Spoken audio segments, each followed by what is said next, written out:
Hey everyone, Chuck, Corner Store Card Collector here with another video. Today, I want to do a video response to 4-leaf cards.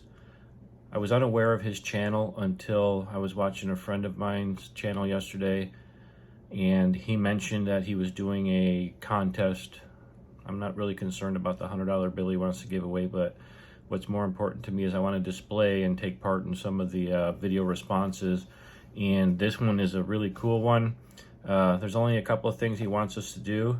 The first one is he wants us to show off our most beautiful card in our collection, and he wants us to focus on the artistic side of the card, not just because it's your favorite card because it was your first one, or it's your best one or whatever, but the artistic side of it.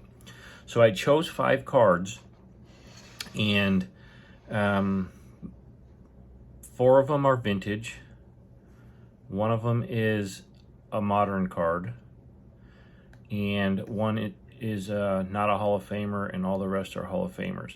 So let me go ahead and turn my camera around, and we'll go ahead and display the 5 cards that I've selected for this video.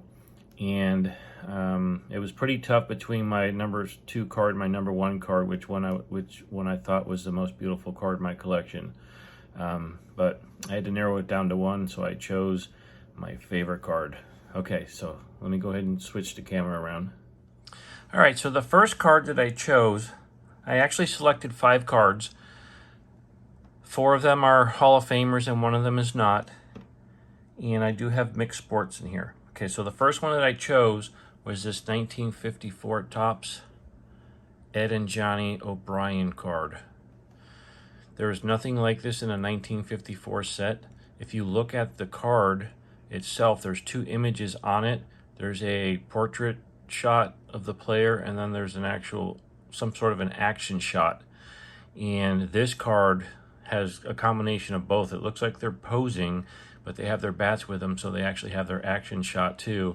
But there's no other card in a 1954 set that looks like this card. All the other ones are the standard portrait shot with an action shot on it. So I just thought that this was just a beautiful card to have in my collection. Colors are good. Love the back, love the green, lots of information.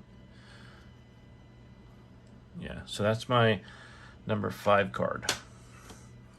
My number 4 card, actually, let me put them up here in my little display here. Okay, my number 4 card is this 1963 Parkhurst Tim Horton. If you're not familiar with Tim Horton, even though he was a star hockey player, he started the Tim Horton donut franchise back in the mid to late 1960s, and I guess the rest is history with that. But very colorful card. What's so beautiful about this card is the flag in the background. I know this is a Canadian team, the Toronto Maple Leafs, where he spent 20 years there, but that flag looks like a British flag or some sort of a Australian flag. I'm not even sure if that's a flag. But if somebody knows anything about the 1963 Parkhurst set or this card, please comment in down below and just let me know what that is. I think it's a flag of some sort. But anyways, this is my 4th most beautiful card, is this 1963 Parkhurst Tim Horton. Put him right there. Okay, number 3 is this 1956 Topps Tom Fears. The reason why I think this is one of my most beautiful cards is this is a great example of an early day action shot for football cards. You can see how primitive the action shot looks. It looks like it was just an image pasted on the background of the red, and then however they made the cards back then. But it's very primitive, but it's really cool to see. And the 56 set, there's a lot of portrait shots there too, but there's also a lot of action shots. And this is one of the better ones. So I chose this one as my 3rd most beautiful card. Okay, for my 2nd most beautiful card and my top most beautiful card, it was very hard for me to decide. Okay, so my 2nd most beautiful card is this 1935 National Chickle Knute Rockne. I picked this card up at the 2021 National Convention in Chicago. This is a card that I've been chasing since I've been collecting cards, or since I understood, what cards were and how, what it meant to collect. Back when I was a young kid, this card was in all of the magazines. They were going for about $35 to about $5,000, and a 12-year-old kid, you're saying to yourself, there's no way I could ever own a card like that. Well, there it is.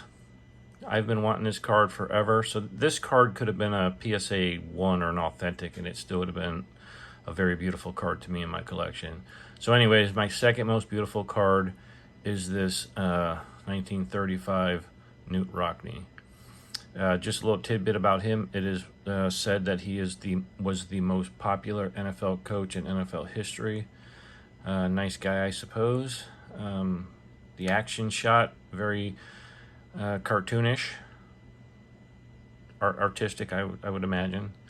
Anyways, number 2. Now, drum roll, please. For my number 1 card is this 1992 Proline Profiles Jim Kelly autograph card. One of my favorite cards in my collection. But artistic-wise, if you look at the photo and how it was taken, he's in his civilian clothes. He's at home in his mansion. He's sitting in probably his man cave. He's got all his jerseys framed there. The shot was taken from a distance, from overhead. So there's a lot of artistic values to this photo. And it is signed, authenticated by PSA, and it has the stamp on the back. Where you at, stamp? Right there. If you might be able to see it, the stamp. All right, so there you have it. Those are my top 5 most beautiful cards in my collection, with this Jim Kelly being my most beautiful card in my collection. I hope you enjoyed the video. If you liked my cards, go ahead and make a comment. Let me know how you thought my cards were, or if you know any information on some of the cards that I asked for, that would be great. Okay, until my next video, I'll talk to you soon. Bye.